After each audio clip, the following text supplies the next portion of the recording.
अगली सुबह निधि bag pack कर रही है और आकाश कमरे में घुसते हुए कहता है, ये बैग क्यों निकाल रखा है? ऑफिस ट्रिप पर जा रही हो? नहीं आकाश, मैं हमेशा के लिए जा रही हूँ अपने मायके। क्या इतनी सी बात पर घर छोड़ दोगी?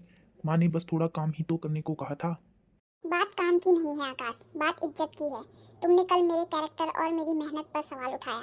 तुम्हें बीवी नहीं, एक ऐसी मशीन चाहिए जो पैसा भी कमाए और तुम्हारी माँ की चुगलियाँ भी चुपचाप सहे। मुझसे नहीं होगा।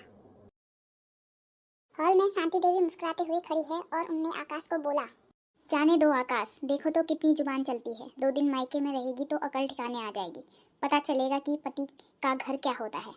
माँ जी, पति का घर वो होता है जहाँ पत्नी को सुकून मिले, कलेश नहीं। आपको लग रहा है कि मेरे जाने से आप खुश रहेंगी, तो आप खुश रहिए। अब सारा घर का काम, घर की रसोई आप ही संभालिए। चुगली करने के लिए आकाश भी आपका। मुबारक हो आपको आपकी जीत। निधि रुको, बैठकर बात करते हैं। बहुत देर हो गई आकाश, उबर आ गई है मेरी, बाय। रीतू बैग उठाती है और दरवाजा जोर से बंद करके निकल जाती है। एक हफ्ते बाद आकाश ऑफिस से थका हारा आता है। पूरे घर में धूल है। वो किचन की तरफ जाता है। वो किचन में जाता है तो उसे खाने को कुछ भी नहीं मिलता है। फिर वो अपनी माँ के पास जाता है। शांति देवी थकी हुई बैठी है। माँ, खाना नहीं बना क्या? सुबह से भूखा हूँ। बेटा, मेरी कमर में दर्द है। वो बर्तन वाली भी 2 दिन से नहीं आई। तू बाहर से ही कुछ मंगा लेना। रोज बाहर से कैसे मंगवाऊँ? पैसे लगते हैं माँ। निधि थी तो कम से कम घर मैनेज तो होता था। ऑफिस के बाद मुझे ये सब देखना पड़ रहा है। तो तू मुझे सुना रहा है? मैंने क्या कहा था? बस थोड़ा ढंग से रहने को ही तो कहा था।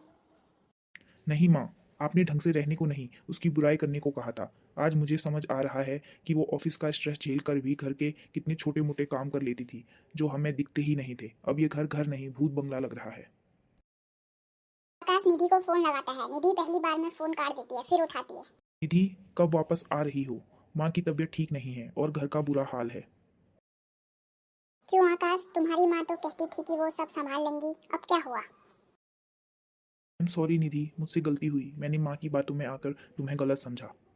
सॉरी से काम नहीं चलेगा आकाश। अगर तुम चाहते हो कि मैं वापस आऊं तो मुझे एक अलग घर चाहिए, या फिर तुम्हारी माँ को ये वादा करना होगा कि वो मेरे काम और मेरे ऑफिस के बीच में कभी नहीं आएंगी। फैसला तुम्हारा है।